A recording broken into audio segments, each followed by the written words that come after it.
कि ये विषय सनातन है ना, यानी सृष्टि निर्माण से मातृत्व चल रहा है। मातृत्व ये प्रकृति की प्रवृत्ति है। सृष्टि निर्माण हो गई, बढ़ते गई, वो बिना मातृत्व के बढ़ ही नहीं सकती थी। जन्मदाता कोई तो है, और इसलिए सनातन काल से ये चल रहा है। युगों का अनुभव है माताओं के पास, और इसलिए उनको ज्यादा बताने की आवश्यकता ही नहीं है। इसके चर्चा की आवश्यकता भी नहीं पड़नी चाहिए। समय बदल गया है, परिस्थिति बदल गई है, लेकिन समय तो हमेशा बदलता आया है, परिस्थिति हमेशा बदलती आई है। और अपनी शाश्वत बातों को कायम रख के उसके अनुसार अपने आप को ढालकर मातृत्व अपनी सब संतानों का पोषण, गुणवर्धन सब कुछ कर रहा है। तो इस चर्चा का प्रयोजन क्या है? चर्चा का प्रयोजन इसलिए शायद होगा कि सब लोगों के मन में प्रश्न है और इस विषय के बारे में चिंता भी है। ऐसा ये हमने पहली बार देखा। सामान्यतः एक समय देश में 5 पीढ़ियां रही थी,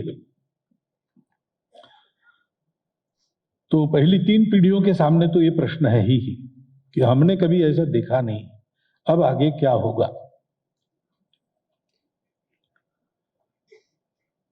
तो इस प्रश्न का विचार करने के पहले हमको ये प्रश्न उत्पन्न होने का कारण क्या है, इसको सोचना पड़ेगा। सारा अध्ययन करने के बाद ये ध्यान में आता है कि ऐसी स्थिति उत्पन्न हो गई, इसका पहला कारण तो हम ही है। हम यानी मातृशक्ति सहित हमारा संपूर्ण समाज। क्योंकि इसके बारे में हमारा विचार क्या है? हम भी दुनिया में एक देश है, एक राष्ट्र है, सदियों से हम सब लोग यहां रहते आए हैं, और हमारी भी सबसे प्राचीन देश हमारा है, तो सबसे प्राचीन परंपरा मातृत्व की वो हमारी ही है। लेकिन वो क्या है, इसको हम लगभग पूर्णतः भूल गए।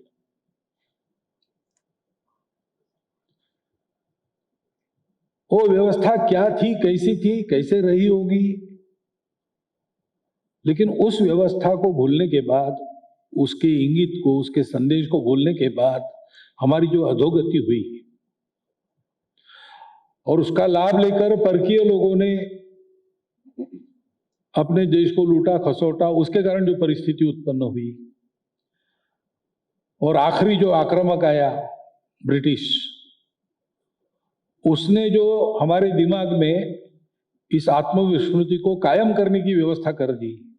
इतना ही नहीं, तो जो तुम्हारा प्राचीन रहा वो सब बेकार है, ये भावना भरी। तो ये जो 1500-2000 वर्षों का समय है, हम इसको मानते कि वो अपनी परंपरा है, वास्तविकता नहीं है। हमारी जो परंपरा थी उससे हटकर जीना हमारा प्रारंभ हुआ सामान्यतः महाभारत के समय में। उसके बाद क्रमशः हम भूलते आए,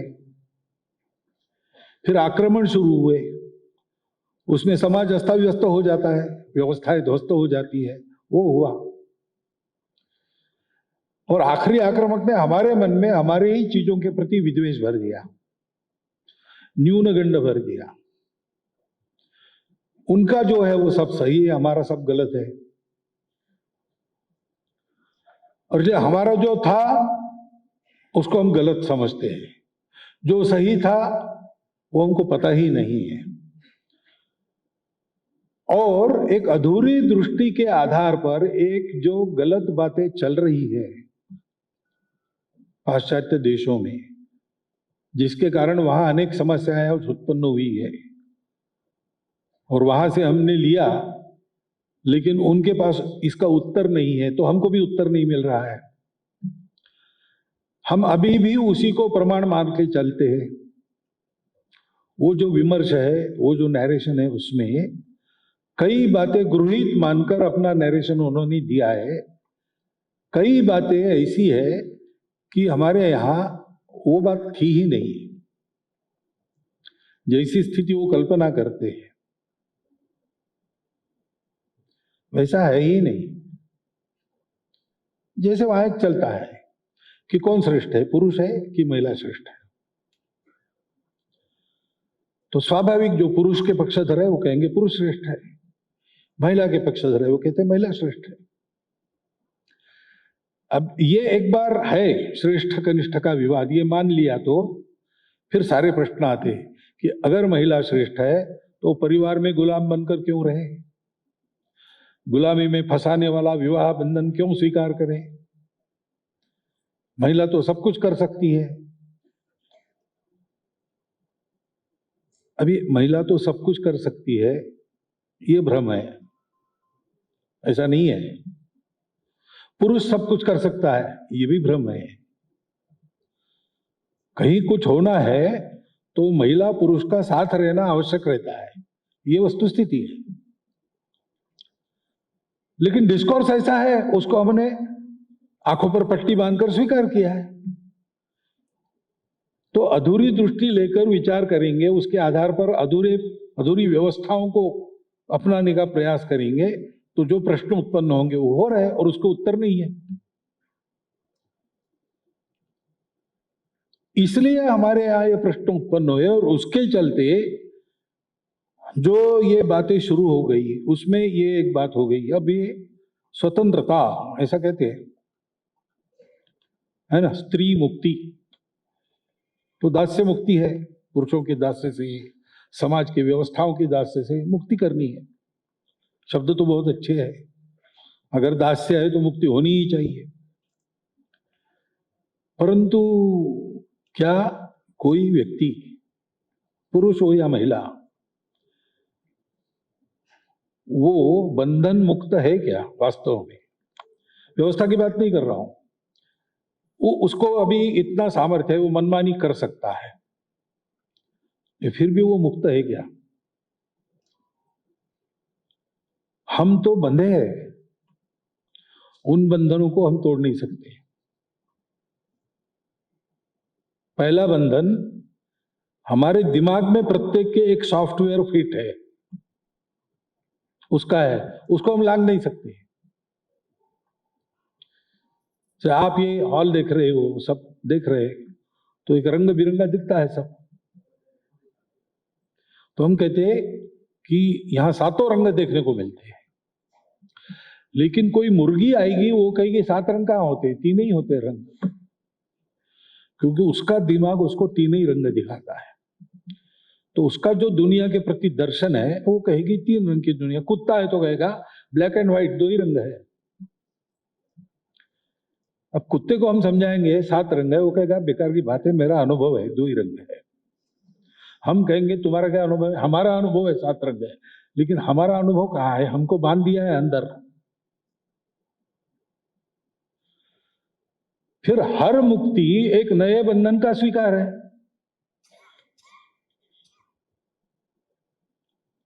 मैं बंधा नहीं हूं, मैं मुक्त हूं, ऐसा कहने से नहीं होता।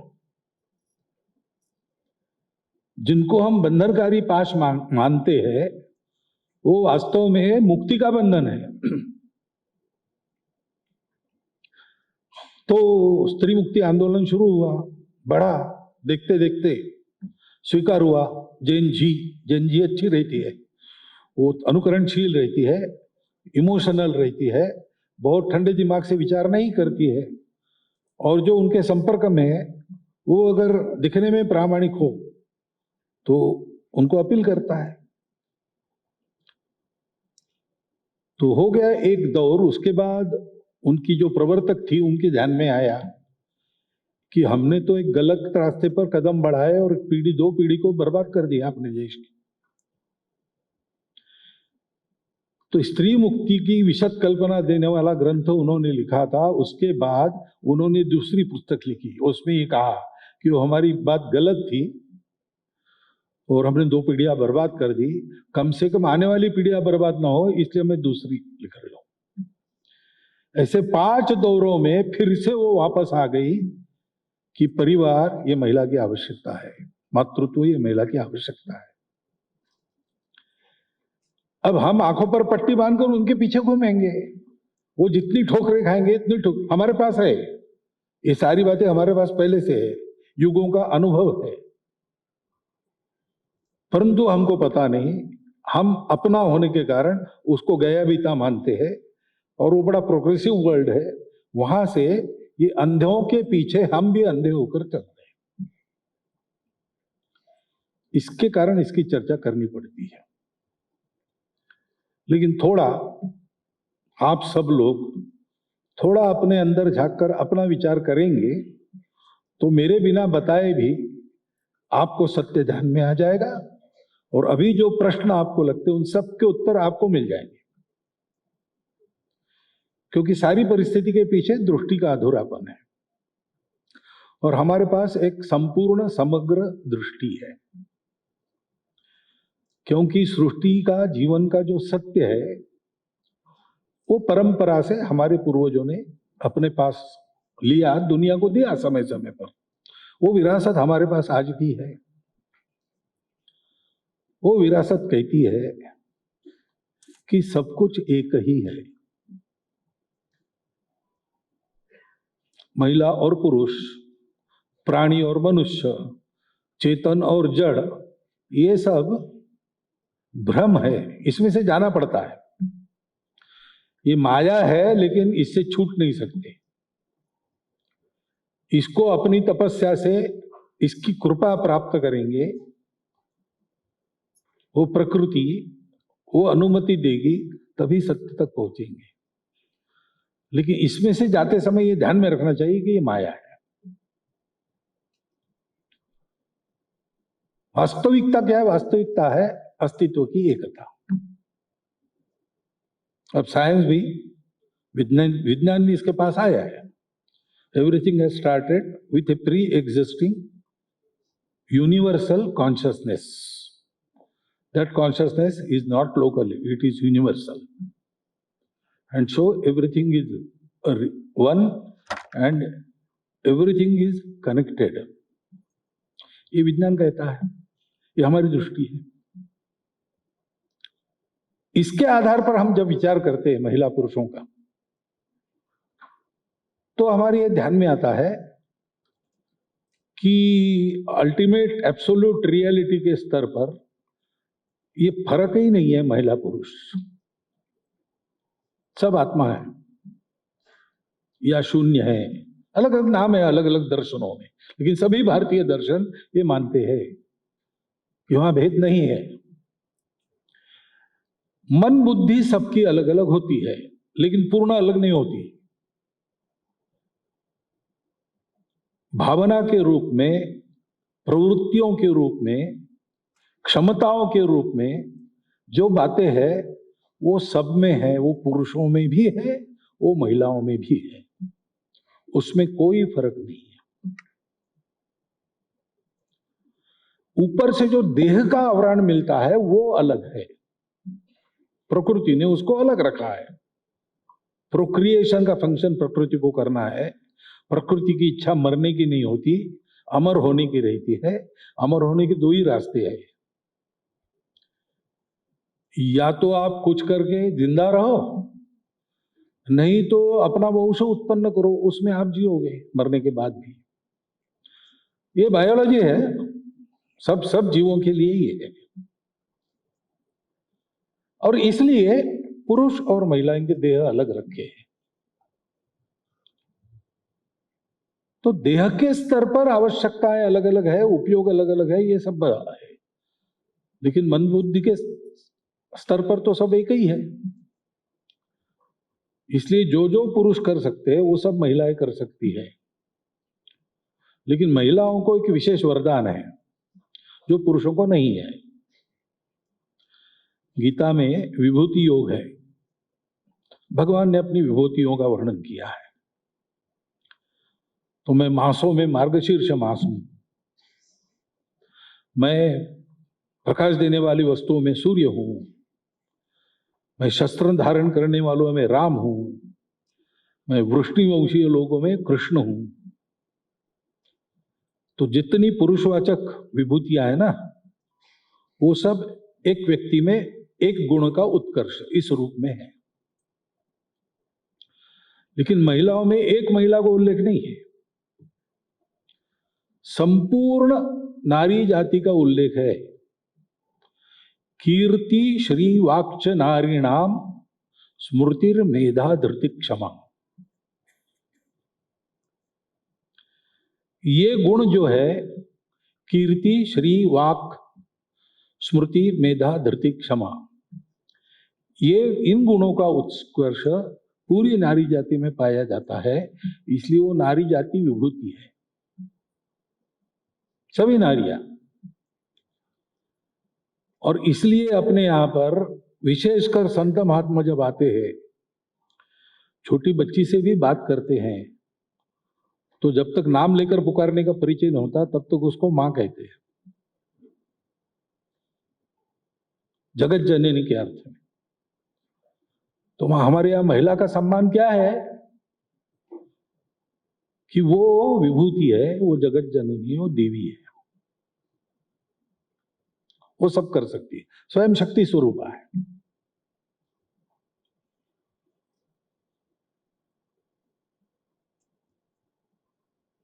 इसलिए मोक्ष पुरुषार्थ जो है, मोक्ष प्राप्त करना, उसमें सब स्वतंत्र है। प्रत्येक की आत्मा समान है, तो प्रत्येक को प्राप्त करना है, आत्मा से परमात्मा हो जाना है। और अर्थ काम के बारे में भी दोनों बराबरी के हैं। लेकिन ये अर्थ काम जो है, अपना उपभोग और उसके लिए साधन, ये हम जानते हैं कि हमने सोचा कि मैं सुखी हो जाऊं, तो वो संभव नहीं है, क्योंकि मैं सुखी होने की मेरी इच्छा तो अनंत है। जब कुछ नहीं था तब पैदल चलता था, तो बाजार पास में तो अच्छा लगता था। फिर साइकिल आ गई, तो उसी बाजार में पैदल चलना मुश्किल हो गया। स्कूटर आ गई, कार आ गई, अब और अधिक अधिक अधिक चाहिए। जो नहीं है वो चाहिए, जो है उसका महत्व नहीं। ये मनुष्य का गुण है, ये दुर्गुण है, जो भी कहो आप। मनुष्य की इच्छाएं अनंत है, पृथ्वी के साधन, सृष्टि के साधन मर्यादित है। इसलिए महात्मा जी कहते थे, The earth has sufficient for everyone's need, but earth cannot satisfy even a one man's greed. और इसलिए सबको मिलना चाहिए, सबको साथ चलना चाहिए, सबकी उन्नति होनी चाहिए, क्योंकि सब एक ही है। सब एक ही, दिखते अलग अलग है, विश्वास अलग है, श्रद्धा अलग है, पूजा अलग है, भाषा अलग है, बुद्धि अलग अलग प्रकार की है, आर्थिक स्तर अलग है, सब अलग है, लेकिन सब एक है। और इसलिए सबको मिलना चाहिए, सर्वेपि सुखिनः सन्तु होना चाहिए। तो अर्थ काम का एक अनुशासन है जिसको कहते हैं धर्म। वो मुख्य पुरुषार्थ माना जाता है, विशेषकर गृहस्थों के लिए। वो धर्म अगर करना है तो एक नहीं चलता, केवल पुरुष पूजा नहीं कर सकता, उसके साथ उसकी गृहिणी होनी चाहिए। केवल महिला पूजा नहीं कर सकती, उसके साथ उसका पति होना चाहिए, क्योंकि ये धर्म है, ये धर्म अनुशासन है, जिससे अर्थ काम के लिए स्वाभाविक प्रयास करते ही है सब जीव। सबको जीना है, पेट भरना है, पेट भरने के साधन चाहिए, सिखाना नहीं पड़ता, वो सब करते हैं। तो उसमें एक अनुशासन रहे, संयम रहे, एक दूसरे के लिए त्याग रहे। बिना त्याग के धर्म नहीं होता है।